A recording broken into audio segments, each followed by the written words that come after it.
निवडणुकीमध्ये भाजप सरकारने व विद्यमान मुख्यमंत्री देवेंद्र फडणवीस यांनी सांगितले होते की शेतकऱ्यांचा सातबारा करूया. कोरा दिलेली नाही. महसूल मंत्री सांगतात की समिती गठीत केली आहे. मग लाडकी बहीण योजना काढली तेव्हा यांनी का समिती गठीत केली नाही?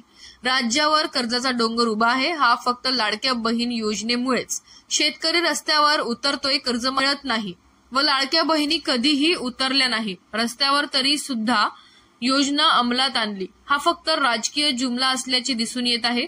भारत हा कृषीप्रधान देश आहे, त्यामुळे इथला प्रत्येक शेतकरी श्रीमंत पाहिजे होता. पण शोकांतिका आहे की रोज शेतकरी आत्महत्या करत आहे.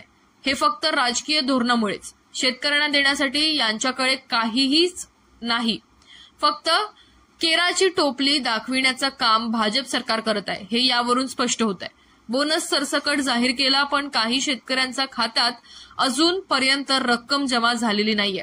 महसूल मंत्री चंद्रशेखर बावनकुळे यांना प्रतिनिधी प्रतिक्रिया विचारली असता त्यांनी शेतकऱ्यासंबंधित स्पष्ट नकार दिला. एकीकडे जीएसटी टॅक्स कमी केल्याचा दिखावा केला, परंतु आतापर्यंत भाजप सरकारने फक्त जीएसटीच्या नावावर का लुटले? सोन्याला कमी टॅक्स व शेती संबंधित धान, औषधी व खत यांच्यावर जास्त टॅक्स लावला. हाच विकास केला का भाजप सरकारने?